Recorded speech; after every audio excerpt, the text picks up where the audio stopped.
ஆண்டவர் நீர் பேசுவீராக. உடைய வார்த்தை இந்த நாளில் வெளிப்படட்டும். இயேசுவின் நாமத்தில் ஜெபிக்கிறோம் நல்ல பிதாவே, ஆமென். ஹல்லேலூயா. கிறிஸ்துவ ஜீவியத்தில் ஆண்டவர் நம்ம எல்லாரையும் அழைத்திருக்கிறார்.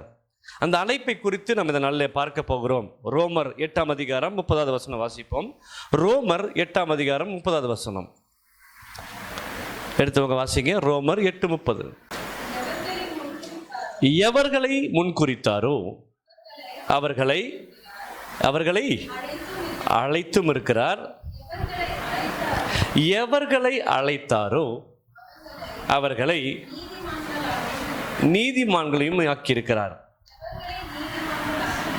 எவர்களை நீதிமான்கள் ஆக்கியிருக்கிறாரோ அவர்களை மகிமைப்படுத்தியும் இருக்கிறார். அல்லேலூயா, ஆமென். இன்னைக்கு நாம் எல்லாரும் கிறிஸ்துவர்களாக அல்லது ஆண்டவரை தெரிந்தவர்களாய் வந்தாலும் முதலில் சொல்லப்படும் பொழுது நாம் எல்லாம் பாவிகளாக இருந்தோம். அல்லேலூயா. நம்ம எல்லாரும் என்னவா இருந்தோம்? பாவிகளாக இருந்தோம். இந்த பாவிகளாக இருந்த நம்மளை ஆண்டவர் முன்குறிச்சாராம். என்ன பறிச்சாராம்? எப்போ முன்குறிச்சாராம்? வேதம் சொல்லுகிறது உலக தோற்றத்துக்கு முன்பாக முன்குறிச்சாராம். உலக தோற்றத்துக்கு முன்பு. அது எப்படி உலக தோற்றத்துக்கு முன்பு? ஆண்டவர் ஆதாமையும் ஏவாளையும் உருவாக்குவதற்கு முன்பு இன்னார் பிறக்க வேண்டும், இந்த ஆதாம் ஏவாள் மூலியமா இன்னார் இருக்க வேண்டும், இன்னார் பிறக்க வேண்டும் சொல்லி என்ன பண்ணார்? அவர் முன்குறிச்சார். ஆனால் பாவம் வந்தது பின்பு வேதம் சொல்லுகிறது பிசாசினால் உண்டானவனும் இருக்கிறான், தேவனால் உண்டானவனும் இருக்கிறான். அதனுடைய அர்த்தம், பூமியில் எல்லாரும் பிறந்துட்டாங்க, எல்லாரும் பரலோகம் போய் சேர போறதில்ல. பரலோகத்துக்கு போய் சேர்றவங்க யாரு? தேவனால் பிறந்தவங்க. நரகத்துக்கு போய் சேர்றவங்க யாரு? பிசாசினால் உண்டானவர்கள். பிசாசுக்காகவே வந்தவங்க, பிசாசுக்காகவே வாழ்ந்தவங்க, பிசாசுக்காகவே ஊழியம் செய்தவங்க, பிசாசோடு கூட நரகத்துக்கு போகக்கூடியவங்க.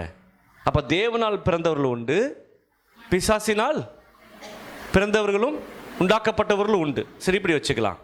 அப்ப தேவன் முன்குறித்தது யார் தெரியுமா? ஒருவேளை பாவம் வராம ஆதாம் ஏவாள் இயற்கையா பாவமே இல்லாம பெற்றிருந்தா நம்ம மட்டும்தான் பிறந்திருப்போம்.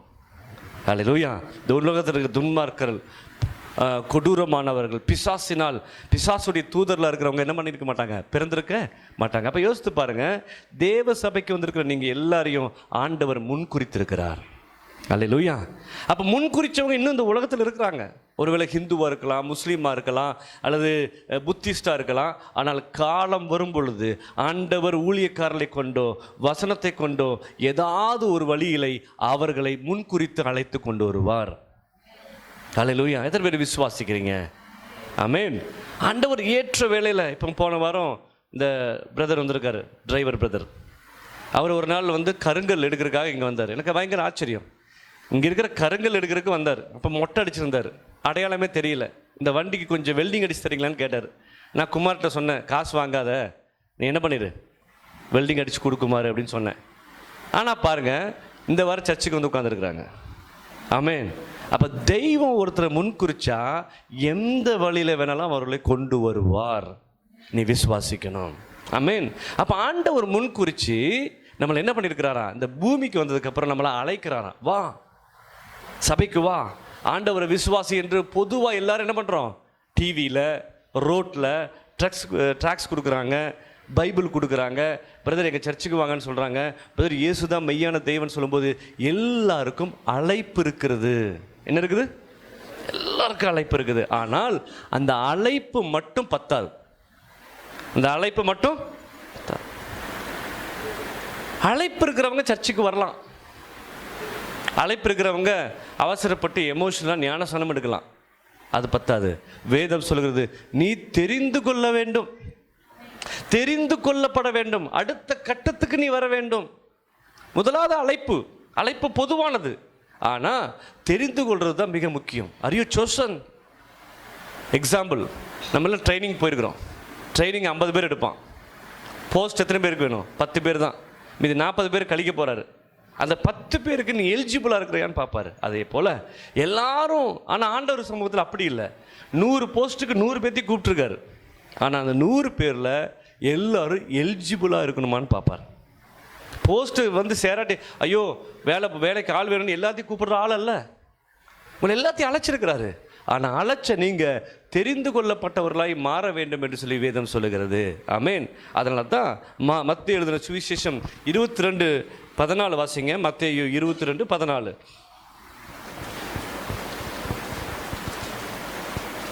மத்தேயு 22:14. அந்தபடியே அழைக்கப்பட்டவர்கள் அநேகர். ஓ, அழைக்கப்பட்டவங்க எத்தனை பேர்? அநேகர். தெரிந்து கொள்ளப்பட்டவங்க சிலர். ஒரே குடும்பத்தில் 5 பேர்த்த அழைப்பார், 2 பேர் தான் தெரிந்து கொள்ளப்பட்டிருப்பாங்க இல்லையா? அழைப்பு சர்ச்சுக்கு வந்ததுக்கு அப்புறமே நான் சொல்கிறேன். அப்போ அழைப்பு இங்கே வந்திருக்க எல்லாருக்கும் இருக்குது.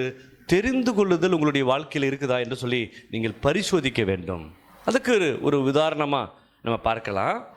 மத்தேயு எழுதின சுவிசேஷம் 13ஆம் அதிகாரம் 3-39 வரைக்கும் வாசிங்களேன். மத்தேயு 3:39. அவர் அநேக விசேஷங்களை உவமைகளாக அவர்களுக்கு சொன்னார். கேளுங்கள்.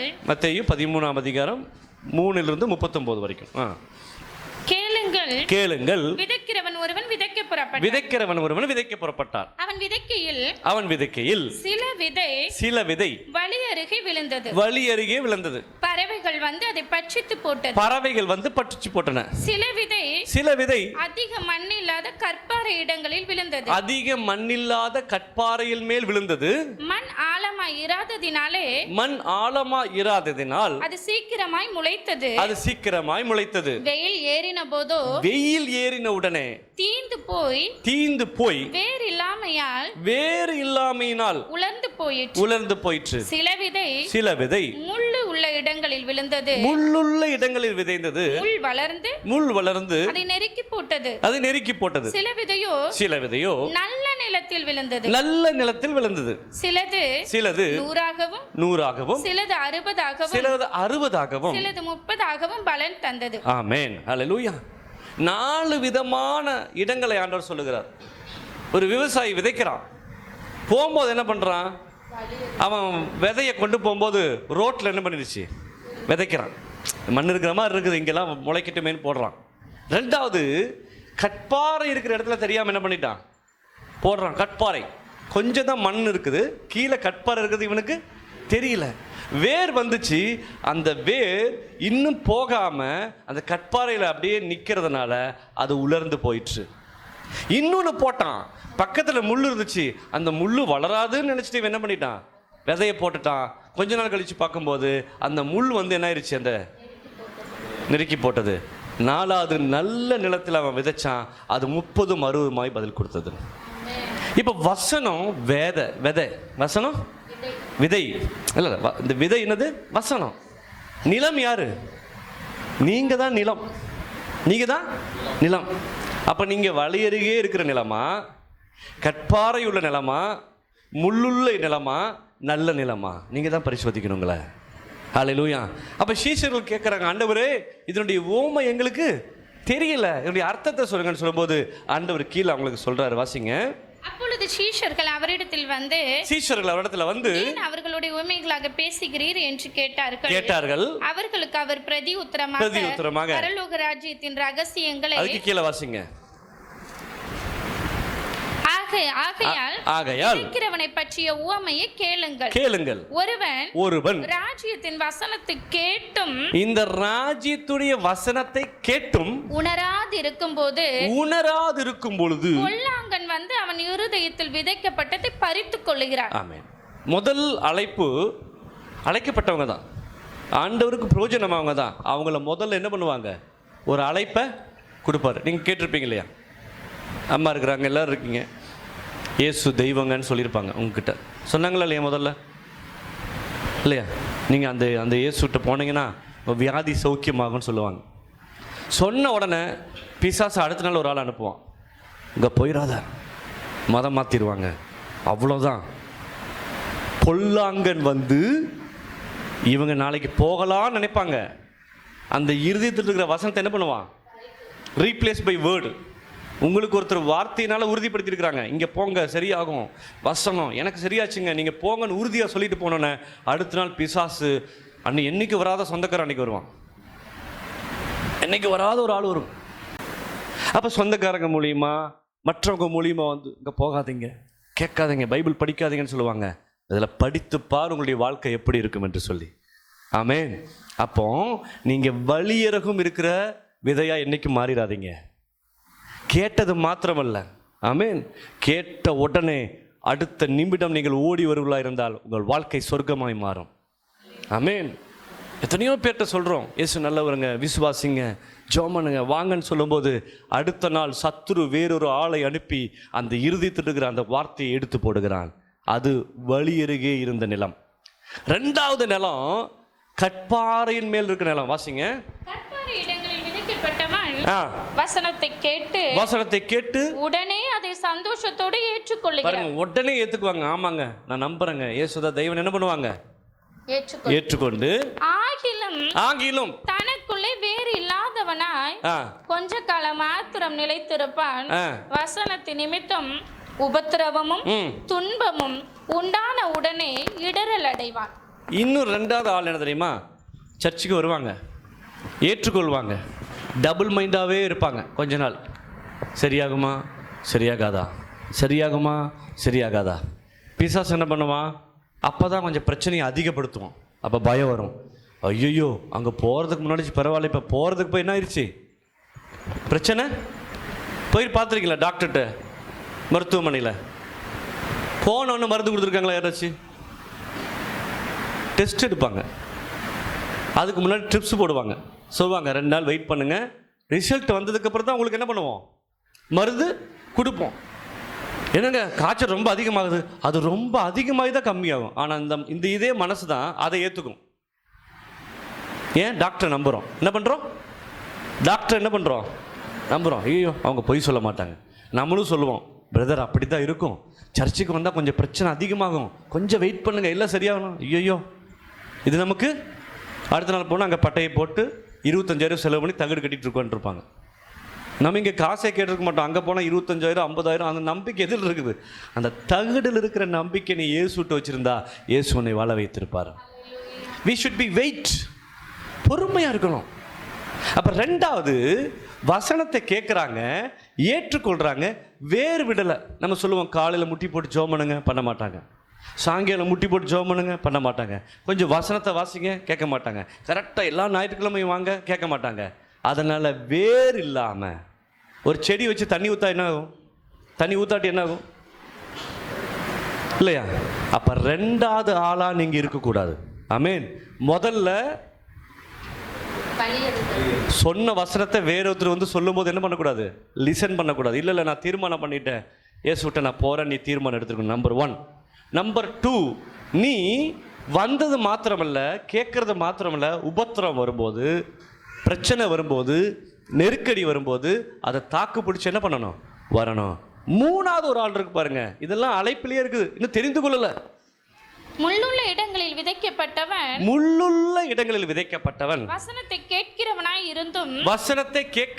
இருந்தும் உலக கவலை, ஐஸ்வரியத்தின் மயக்கம் வசனத்தை நெருக்கி போடுகிறபடினால் அவனும் பலனற்று போவான். ஆமா. அடுத்து 3வது ரொம்ப டேஞ்சர். சர்ச்சுக்கு வந்துருவாங்க, ஞானஸ்நானம் எடுத்துருவாங்க.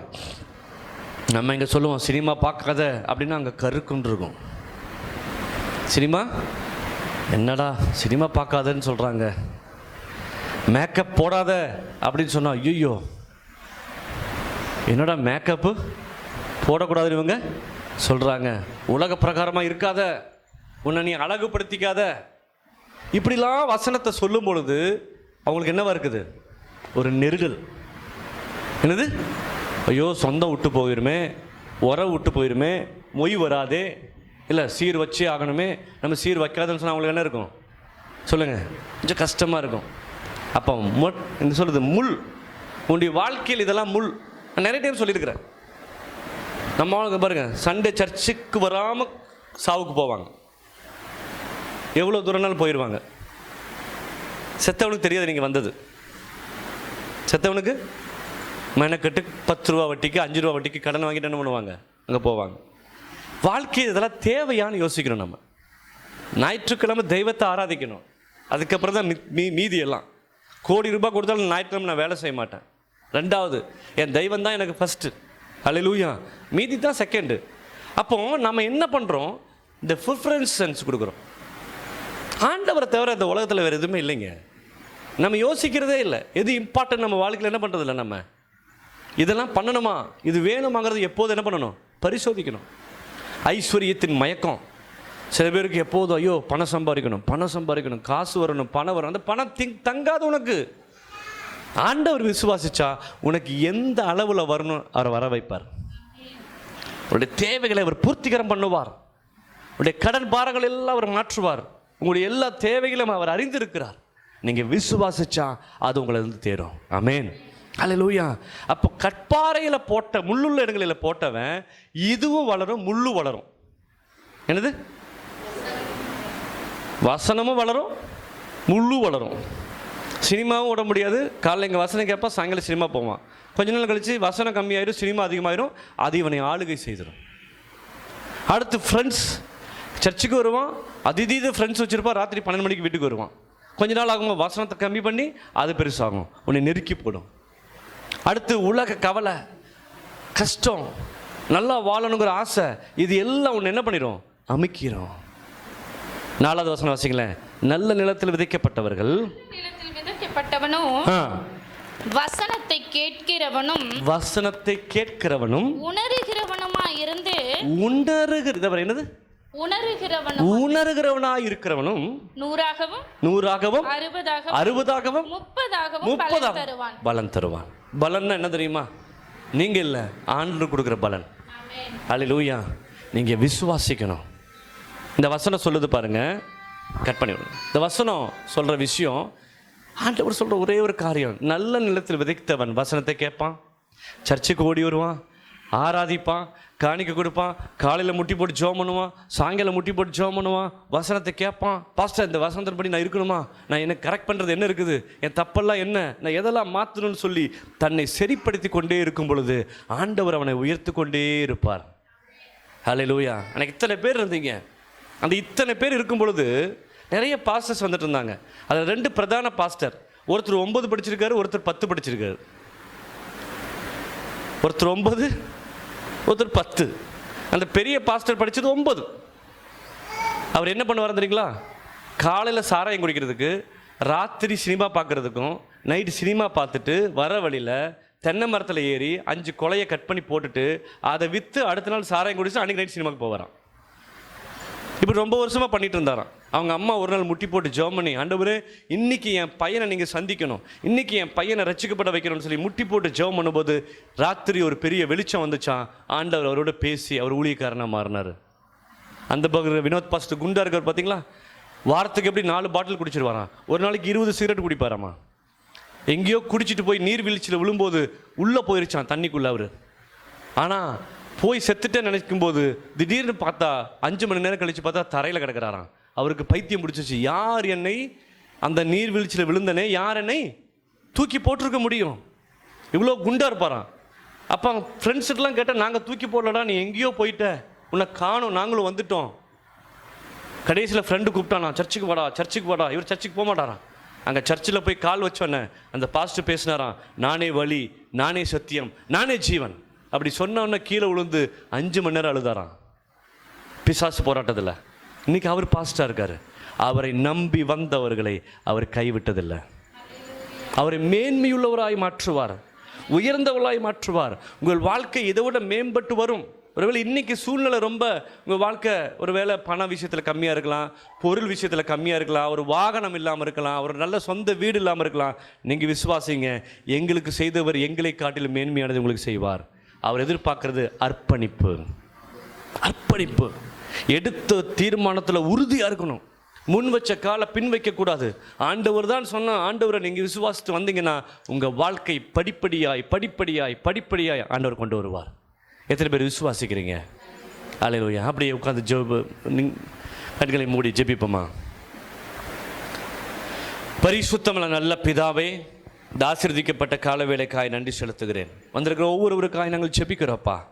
ஆண்டவரே, இந்த வார்த்தையின்படி அவர்களை 30, 60, 100 பலன் கொடுக்கிறவர்களாய் நல்ல இடத்தில் விழுந்த விதையாய் மாற்றுங்கப்பா.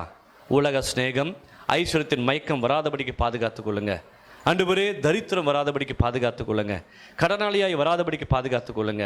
ஆண்டவரே நல்ல நிலத்தில் விதைந்தவர்களாய், ஆண்டவரே வேறு கொண்டவர்களாய், வசனத்தை ஏற்றுக்கொண்டவர்களாய், வசனத்தை நடக்கிறவர்களாய் நீர் மாற்றுவீராக அப்பா. மகா பெரிய கிருபையாய் நீர் அவர்களோடு கூட இருப்பீராக. மேன்மையான காரியத்தை செய்யுங்கப்பா. இரத்த கோட்டைகளாய் மறைத்துக் கொள்ளுங்க. தேவநாம மகிமைப்படட்டும். இயேசுவின் நாமத்தில் ஜெபங்களும் நல்ல பிதாவே, ஆமென். நாம் என் ஆத்துமாவே கர்த்தரை ஸ்தோத்திரி, என் முழு உள்ளமே பரிசுத்த நாமத்தை ஸ்தோத்திரி. என் ஆத்துமாவே கர்த்தரை ஸ்தோத்திரி, அவர் செய்த சகல வலியும் மறவாதே. அப்படி கர்த்தராகிய இயேசு கிறிஸ்துவின் கிருபையும் பிதாவாகிய தேவனுடைய அன்பும் பரிசுத்த ஆவியுடைய அன்யோன்ய ஐக்கியமும் இன்றும் சதா காலங்களோடு கூட இருப்பதாக. ஆமென். God bless you. கர்த்தர் உங்களை ஆசீர்வதிப்பார்.